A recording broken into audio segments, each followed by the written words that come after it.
6 Peculiar Things About Chuuya Nakahara According to Dazai by Blowing Your Mind, Chapter 3. One other thing that Dazai felt intrigued about was the fact that Chuuya was incredibly human, and undeniably so. Despite the unknowns of his upbringing, there had never been any doubt to Dazai that Chuuya was anything other than a human being.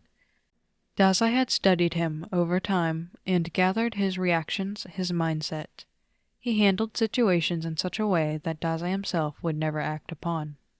Dazai enjoyed pulling the reactions from him, such as currently when they were laying on the roof, the concrete digging into their front sides as Dazai strategically crawled halfway on top of Chuuya to adjust the gun in his grip. A sniper. They were currently having target practice. Chuuya was the type to get his hands dirty and fight with just his ability and body. He rarely had weapons, and unlike Dazai, guns were not his style. Even more of a reason to train him to use all weapons, starting with a long-ranged one. Of course, Dazai got the order to help Chuuya with this task, since he had been the one to present it to the boss, after all. "Adjust your eye against the scope," Dazai instructed, reaching a hand out to do it for Chuuya. Chuuya apparently disliked this situation, and made it very clear with the way he tensed up with Dazai near him. "Why can't I just fucking take them down with gravity?" Chuuya hissed under his breath, more so to himself than to anyone else, but Dazai answered anyway. "Because killing them with a sniper is much less messy. It gets the job done much more quickly and effectively." "I can get the job done just fucking perfect with my own 2 hands." Chuuya scooched over slightly, the butt of the gun pressing into his shoulder. No, not like that." Dazai tapped Chuuya's shoulder, then moved the gun slightly closer to his neck. "If you hold it too far, the kickback could blow out your shoulder. Not that the kickback is horrible considering the weapon." "Yeah, I got it." Chuuya gritted his teeth. "I can just control the trajectory of the bullet anyways. I don't need this damn gun." "Not if I nullify it." Dazai pressed a hand on the back of Chuuya's neck, blocking the gravity from being used. "I'm sure you can handle simple target practice." "Get your damn hand off me and we'll see." "No can do." Their target practice, in all actuality, was a job given by the boss. An easy one they could have completed hours earlier, though Dazai wasn't in a particularly helpful mood. They were supposed to kill the crook who had been smuggling drugs from the Port Mafia's own supply, possibly to resell them. Dazai had calculated the best path the smuggler would take and the approximate time. He had set Chuuya up on the roof with the best shot once he saw an opportunity. Dazai's eyes flashed to his watch. Any moment now. As always, he was correct. The sound of small footsteps could be heard below them. A shadowy figure ran through the narrow alleyway. A kid, around perhaps the age of 11 or 12 at most.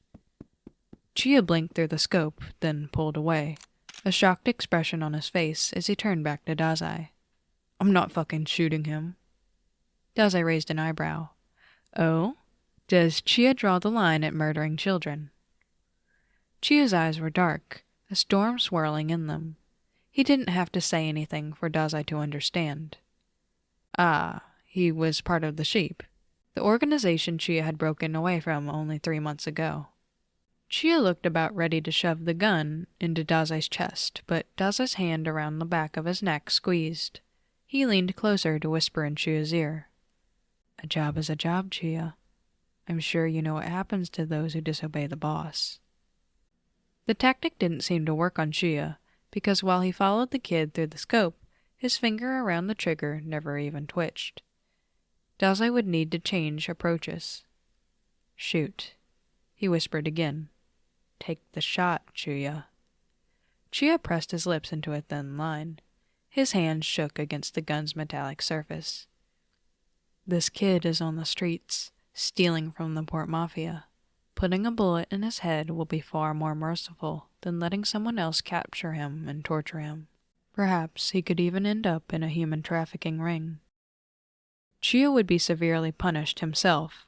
Dazai would not want that for him. They were partners after all. Dazai slid his hand over Chuuya's, finger just over his. "Shoot, Chuuya."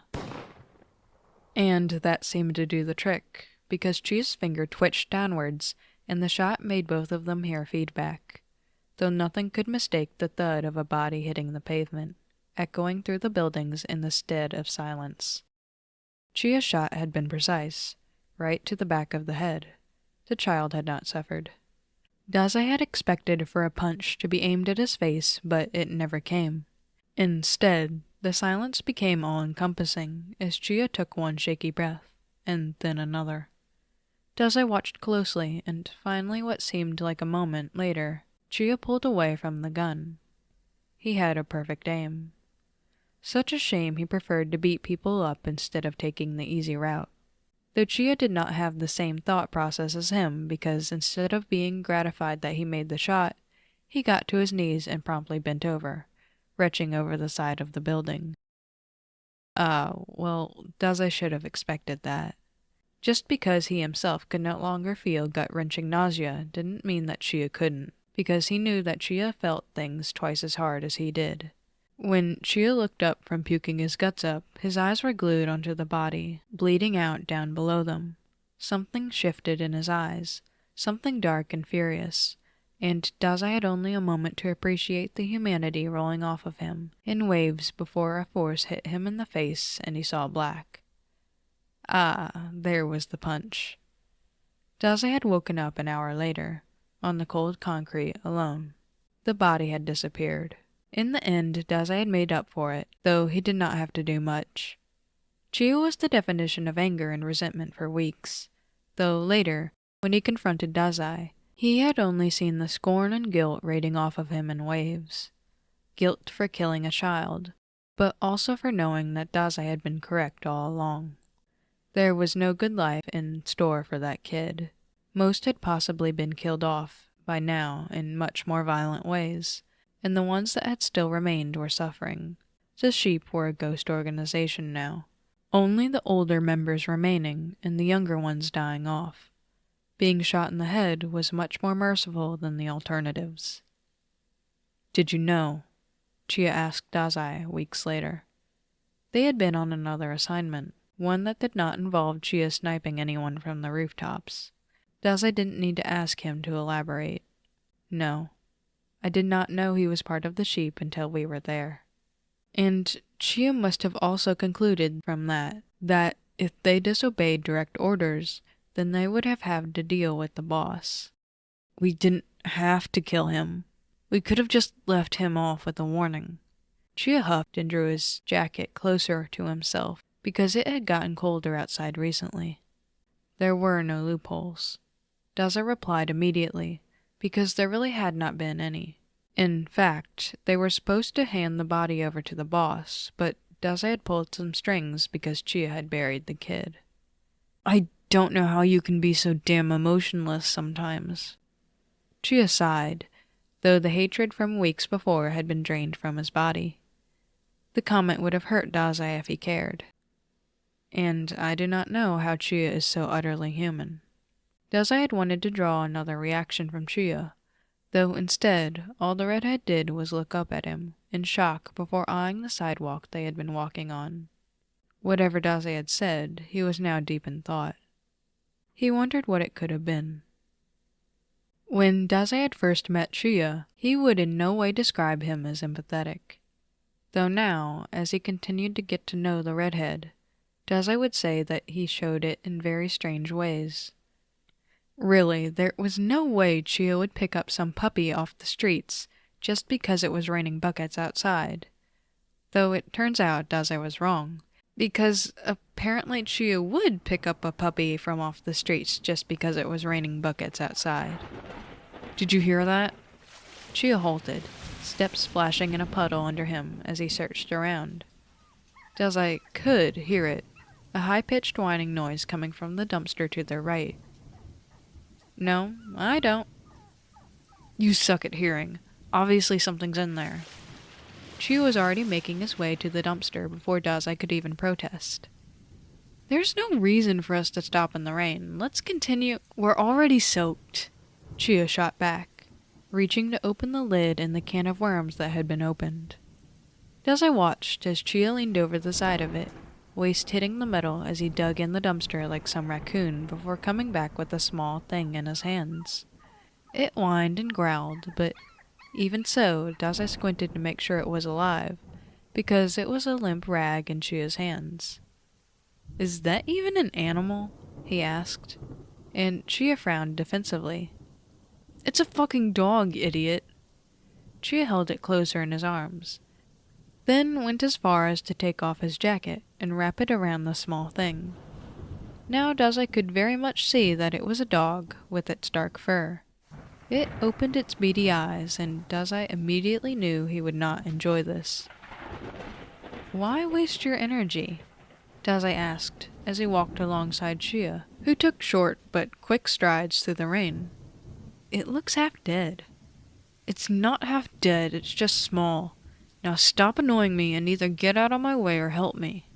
Dazai wished to see how this situation would play out, so he supposed he had no other option than to observe and shut his mouth. They would need to report back to the boss tomorrow, then. "I thought I said you weren't allowed in my apartment," Chuuya asked, even when he allowed Dazai in, and together they tripped down onto the wooden tile. "Would Chuuya really be as mean as to kick me out during a tropical storm? I mean, he saved a puppy after all." "Yeah, well," Chuuya grunted as he kicked off his shoes, along with the soaked pants. "You're not a damn puppy, are you?" They both ended up getting changed into dry clothes, to not soak the floors anymore. Chuuya was angry to find out that Dazai had his own stash of clothes he kept hidden in the back of his closet, and Dazai only snickered. Then came the hard part. Well, for Chuuya, at least. Dazai watched from his place on the counter as Chuuya tested the warmth of the sink water before placing the puppy in there. It was shivering significantly less now and even wiggled around a bit as Chuuya twined soapy fingers through its fur and washed all of the dirt and grime from its coat. It shook multiple times, splashing water all over Chuuya, but he didn't seem to mind at all. In fact, he laughed. Once the process was over, Dazai could tell that the dog's fur coat was actually more of a brown color than the black it had been, and its tail wagged. It wagged a lot. Chuuya let the drain out, then scanned the room. "Dazai, go grab a towel." "But now." Dazai retrieved the towel. He left the room soon after Chuuya started to dry the dog off. The storm still battered against the apartment complex, mad and raging, and if Chuuya had left the puppy out there, then it would have been dead in the dumpster by now. Dazai stole Chuuya's second restroom to take a shower and could hear the distant sound of dog food being poured. But, of course, Chuuya had some in the very bottom of his pantry, as if he was trying to hide his habit of feeding the stray dogs in the back of the apartment complex. 20 minutes later, Dazai used all of the hot water on purpose and smirked upon noticing the fresh roll of bandages that had been in the cabinet. Once he emerged from the room, it was oddly quiet, with only the sounds of pelting rain. He slipped into the living room to see an arm sticking out from the couch. He drew closer to his partner, sprawled out on his back as he normally slept, though this time he had the addition of a small lump also sleeping on his chest. The brown ball of fluff curled up just beneath his chin. Dazai felt his lips tilt upwards, for once in a way that did not seem fake. He supposed that Chuuya was also more human this way. There were also times where Chuuya had struggled with his humanity, and those had been the hardest. While Chuuya had so desperately wished for the validation of being part of humanity, Dazai felt that he himself had long ago lost that title of being one. Dazai felt that at times, Chuuya despised him for that fact. For the first time, Dazai had actually seen some of the signs of struggle. Or, perhaps, a huge blaring sign that he could not take his attention away from was when Chuuya had started to isolate himself after the incident with Verlaine. Dazai had not had the time to spare Chuuya after the fact. Instead, he cleaned up his mess with the boss and cleared his name in the situation. Though a month later, he had been evaluated and able to be let back into the field. With Dazai, of course, because he was still a liability. Though Chuuya had made his name very clear in the underworld by now. The one who had caused mass destruction, who had single-handedly destroyed city blocks. The title would have made anyone get a big head, although Chuuya only seemed bitter about it. Dazai never asked why, because he could take a good gander. Though now, to induct Chuuya back into the life of crime and not being on bed rest for days, he was given an easy mission, a simple hit. A man with only a few guards. It had been decided that Chuuya would take out the guards, however many there may be, and Dazai would interrogate the man. Then, once he was of no use anymore, put a bullet in his skull. Simple. Apparently Chuuya didn't get the memo. They had been split up. Dazai had taken his target to a separate area, somewhere across the port to interrogate him. He was useless, practically salivating from the mouth, begging Dazai not to kill him. Dazai had always found those types pathetic, while at least the ones with a backbone made his job more fun. Before Dazai could even say a word, the man was groveling. He decided to shoot him on the spot. The man finally growing quiet when the sound of a bang echoed through the port. His body fell limply, a pool of blood surrounding him. The authorities would find his body later. He would need to make a public statement if that was the case scenario. Using his foot, he turned the guy's heavy body over and shot him twice more in the chest, bringing his heel down right onto the man's jaw. The cracking noise was almost more gratifying than the gunshot had been. Dazai eyed his surroundings. Chuuya should have been here by now. 3 men's bodies hanging by their collars as he dropped them onto the ground. But he wasn't there, and the henchmen were nowhere to be seen. Dazai strained his ears, and upon focusing, he could hear the all-too-familiar sound of fighting, of fists hitting flesh. Chuuya didn't fight like that. Instead of placing his gun back into his holster, he kept it aimed to the floor and loaded as he swiftly moved from the cargo load to cargo load to get a clearer view of his partner. Though it seemed he would never get a clear view, because the 3 men who Chuuya was supposed to be taking down were obscuring him from Dazai's vision. One had a crowbar, lifting it up to send another blow into Chuuya's body. The other had brass knuckles, illegal to have in Yokohama. Not that that mattered.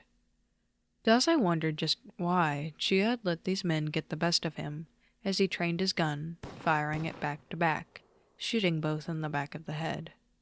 They dropped to the floor like bricks on either side of Chuuya. And now that Dazai could see him clearly, he raised an eyebrow, approaching closer. He ignored the tug in his gut. Chuuya's chest was rising and falling, in a heavy manner, his breath wheezing past bruised lips. He looked equally as mangled, blood smearing his skin from where it had been oozing from his nose, mouth, and other open wounds. Bruises began to bloom. Dazai tapped Chuuya's side with his toes, and the redhead slowly opened his eyes. They were not filled with pain but with disappointment, the same look Dazai saw in himself after a failed attempt. "Why did you let this happen?" Dazai continued, nudging Chuuya again, though this time he crouched next to his body, ignoring the other man's blood that now coated the bottom of his shoes. Technically, this is an act of self-harm. "Not like you," Chuuya hissed, hushed tone laced with venom.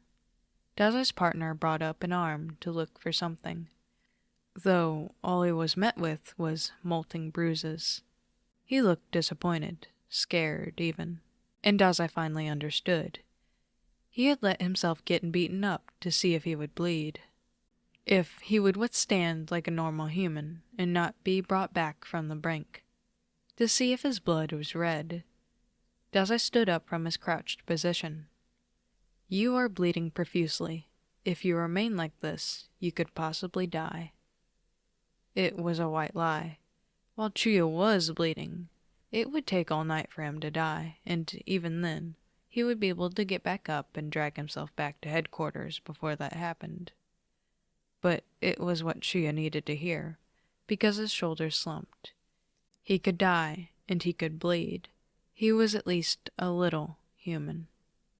"What do you say, Chuuya?" would you like to come back with me?" Chuuya took a moment to think before nodding his head, then wincing at the movement.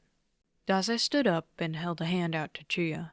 He looked so very human, bruised and bleeding out on the concrete. Chuuya was a touchy person, especially after using corruption. Dazai could tell that at times he tried his best to pull away from him after using the ability, though as to why, he would never know. He would spend weeks in bed, and when he was released from bed rest, he would use any excuse to have physical contact with Dazai, a brush of their hands, a punch to his face, helping him back up after punching him in the face. All of these things were routine for Chuuya, and it would be one of those many unknown things about his emotions, for Dazai at least. He had never elaborated on why his touches lingered, and he always returned back to normal, but this time was different. Dazai had expected the normal actions, maybe even they would hold hands, but Chuuya flat out avoided him after the latest onslaught of corruption. He had allowed Dazai to be in the room with him while he was on bed rest, but after that, Dazai hadn't seen him. Then came their mission, where Dazai intended to get to the bottom of just what was occurring in his partner's mind. As an experiment, Dazai had reached out multiple times, and when he did make contact with Chuuya, a relieved expression crossed his face, but he quickly pulled away and evaded him without another word. Very strange. He had also noticed this time around how disheveled Chuuya appeared. While after corruption, he liked to dress nicely to prove to himself that he would be fine. He didn't even attempt this time around. His clothes were tattered and wrinkled, a shirt and sweatpants, and even his hair seemed ruffled. He had changed into clothes immediately after they returned from their mission, and Dazai had followed him home. Chuuya didn't have the energy to argue that Dazai goes to his place. Instead, he glared at him. "Don't you have anywhere else to be? Leave me the hell alone." "No," Dazai confirmed, pushing past the doorway. "I don't have anywhere else to be." Which led to Dazai sitting on the couch as Chuuya flitted around his apartment, cleaning the things he had not been able to clean while on bed rest. His movements were jerky, each one filled with an excessive amount of energy, as if he were trying to block the pain with activities. Dazai had not seen Chuuya like this before. Usually he'd be sitting on the couch next to him, forcing Dazai to eat food. This time he didn't even make a move to the kitchen. Had Chuuya lost weight? Yes, something was definitely off. Dazai watched as Chuuya scratched at a non-existent stain on the window. "Chuuya, may I ask what you're doing?" Chuuya turned back to him, miffed. Dazai could see the bags weighing his bloodshot eyes down. "Cleaning, unlike you, moron." Dodging around what would not solve anything, Dazai knew that Chuuya would appreciate him getting to the point. "What is wrong?" Chuuya halted. "Huh?" Dazai gestured to his partner. "Don't try and play dumb with me, Chuuya. You have been avoiding me, and I haven't even made any mean comments lately. You obviously look like you took a beating, and—" Dazai didn't continue, because Chuuya had gotten his point. Normally Chuuya would deny Dazai's accusation with whatever pride he had left, though this was not a normal situation. Dazai stood from the couch and approached his partner. Chuuya backed up against the window, looking much like a cornered animal that bared its teeth at the sight of danger. He was all tense and corded muscles, oddly silent. "Don't run away from me, Chuuya." And while normally the sentence would have been playful, it was not in this situation. Chuuya obeyed, and Dazai didn't know if that was because he was too exhausted to fight or deep down he had just given up. But when he wrapped his arms around him, Chuuya's body went rigid, before he slumped completely on Dazai. Both of them dropped to the wooden tile. "Now tell me, Chuuya," Dazai murmured, looking out of the window facing Yokohama skyline. "Why is it that you have been acting so strange?" Chuuya took a ragged breath, and Dazai felt it on the junction of his neck. Then his lips moved, brushing against Dazai's skin. Corruption, he started, sounding the most exhausted Dazai had ever heard him. It's nasty. Lingers in me for months. Arahabaki won't shut the hell up. Ah, I see. Dazai hummed. My ability can nullify all of that, so why... Oh. At Chuuya's silence, Dazai could take a good guess. He would need to hear Chuuya say it, though. He nudged the redhead, in case he had passed out. It took him a while to formulate a sentence. No longer humans, the only damn thing that can make me feel human. They both took a moment to bask in the pure irony of the sentence. Your touch silences everything, even the pain, but... Dazai prompted. Another unstable breath. You're not gonna be here forever, idiot. I have to get used to it before you go. Between your suicide attempts once a week and your fucking dodgy attitude, there's no way you'll stay around for much longer. Dazai didn't quite know how to respond to it because Chuuya was telling the truth. All Dazai had been doing was searching for a purpose in living, and all he had gotten was mixed up in a partner dynamic with Chuuya. But there was one thing he knew about partners. And it was that while they could be shitty at times, they knew each other best. I'm flighty, Dazai agreed. His knees were starting to hurt from staying on the floor. But for now, I will be here for corruption. I don't plan on leaving anytime soon, and even if I do, you will not be forced to use the power again. Chuuya? Dazai nudged Chuuya once again, and his head only lolled further to the side, now completely on Dazai's shoulder. He had fallen asleep. Dazai sighed and shook his head. Chuuya was too much to deal with sometimes. So human. His humanity was like a beacon, and Dazai would always be drawn to it like a moth to a flame. You know, I thought this fic would be more fluffy. I don't know, I just thought it'd be more fluffy. It's just angst, though.